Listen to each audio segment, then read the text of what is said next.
ఇంత గొప్ప వరం మీ కంఠం ఉన్నది, అది దేవుడు భగవంతుడి దయ అంతే. భగవంతుడి దయ, మీ స్వయం కృషి కూడా ఉందంటారా?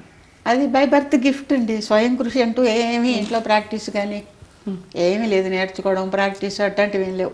ఎట్లాంటి పాట అయినా పాడగలిగే ఆ కెపాసిటీ భగవంతుడు ఇచ్చాడు. ఎన్ని మాటల్లో ఎంత వర్ణించినా కూడా మీ పాటని తక్కువే. అన్ని భాషల్లో రాణించారు, మీకు తిరుగులేదని నిరూపించుకున్నారు. మీకు వెనక్కి తిరిగి ఎంత చేసినా ఇంకా మనకి ఇంకా చాలదనే అనిపిస్తుంది. కానీ నాకు మాత్రం ఇండస్ట్రీలో చాలా తృప్తి. 17,000 పాటలు సినిమావి మాత్రం అబ్బా పాడాను. 17 లాంగ్వేజెస్ కూడా పాడా.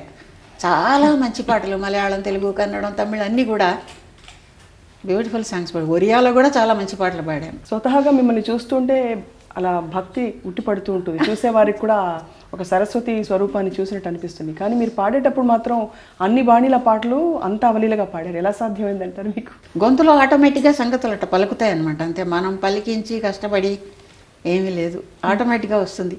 చిన్నప్పుడు 1 సంవత్సరం మీరు క్లాసికల్ నేర్చుకున్నారు? చిన్నప్పుడు అంటే నాకు 10 ఏళ్ళు ఉన్నప్పుడు, నాకు 3వ ఏటనే నేను ఇప్పుడు పాడినప్పుడు పాడేదాన్ని. నాకు 3-4 ఏళ్ళు ఉన్నప్పుడే ఎవరన్నా ఒక పాట పాడితే దానికి స్వరం రాసేదాన్ని. అబ్బా, నాకేం తెలుసు స్వరం అయినా సరే, అది స్వరజ్ఞానం పుట్టుకతో వచ్చింది. తర్వాత నాకు 10 ఏళ్ళు వచ్చినాక పైడి స్వామి గారు అని చెప్పి నాదస్వర విద్వాన్, ఆయన దగ్గరికి మా అక్కలతో పాటు మా అమ్మ నన్ను కూడా వెళ్ళమని కొట్టి తిట్టి, నాకు ఇష్టం ఉండేది కాదు అప్పుడు క్లాసికల్ నేర్చుకోవడం, బలవంతంగా పంపించేదనమాట. సరే వెళితే ఆయన నన్ను పాడమని విని, నీకు సరిగమలు అని నేర్పడం అనవసరం, భగవంతుడు నీకు అన్నీ పెట్టాడు, ప్రాక్టీస్కే సరిగమలు నేర్చుకోవడం అని నగుమోము కీర్తన స్టార్ట్ చేశారు. దాంతో 1 ఏడాది కూడా నేర్చుకోలే. ఇంట్లో సాధన చేసేదాన్ని కాదు. ఒక 10 నెలలు నేర్చుకున్నానేమో. ఆయన పోయినారు పాపం. ఆయన తర్వాత ఇంకా మళ్ళీ ఏమీ లేదు. అది చూడండి, ఆయన నాదస్వర విద్వాన్ అవడంలో ఈ మురిపించేమో వాళ్ళ పాట ఉంది కదా, నాదస్వరంది, ఆ పాట అంత హిట్. తమిళ్లో తెలుగులో కూడా విపరీతమైన హిట్. అంటే గురు ఆశీర్వాదం. నాదస్వర విద్వాన్ కదా గురు. ఎంతసేపటికి లతా మంగేష్కర్ పాటలు అవి రికార్డులు విని, లతా గారి పాట వింటే మీకు బాగా అనిపించేదా చిన్నప్పుడు? చిన్నప్పుడు పాటలు విన్నా చాలా ఇంట్రెస్ట్ నాకు. సినిమా పాటలు, పీలీల గారి పాటలు, జిక్కి గారు అవన్నీ పాడేదాన్ని చిన్నప్పుడు. నేను ప్రోగ్రామ్స్ చేసేదాన్ని. కేఎల్ నరసింహారావు, ఘంటసాల గారి పాటలతో అవి డ్యూయట్లు పాడేవాళ్ళు. ఎంత బాగుండేదంటే ప్రోగ్రామ్ రికార్డు అనుకునేవాళ్ళు. అంత ఒరిజినల్కి ఉండేది. చిన్నప్పటి నుంచి అట్లా రికార్డులు వినడం పాడడమే. కానీ ఇంకా నాకు 3-4 ఏళ్ళు ఉన్నప్పుడు ఆ బాలనాగమ్మ ఆ సినిమాలన్నీ వచ్చినాయి. మేము సిరిసిళ్ళలో ఉండేవాళ్ళం, కరీంనగర్ జిల్లా సిరిసిళ్ళ. అక్కడి నుంచి 2 ఏళ్ల బండిలో వేములవాడికి వెళ్ళి బాలనాగమ్మ సినిమా చూసి వచ్చాం. ఆ సినిమా చూసి ఆ పాటలన్నీ పాడేదాన్ని. అందులో 7 పాట ఉండేది. అది ఎట్ట ఏడ్చి పడిందో నేను అట్టగా ఏడ్చి పడేదాన్ని. పక్కింటి వాళ్ళందరూ నేను ఆడుకుంటుంటే ఎత్తుకుపోయి వాళ్ళ ఇంటికి వాళ్ళు పాట పాడమని వినేవాళ్ళు.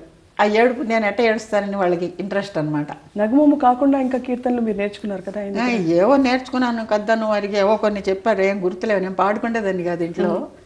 కానీ నేను ఇండస్ట్రీకి వచ్చినాక ఈ మధ్య కొన్ని సంవత్సరాల ముందర 3 క్లాసికల్ క్యాసెట్స్ నేను పాడాను.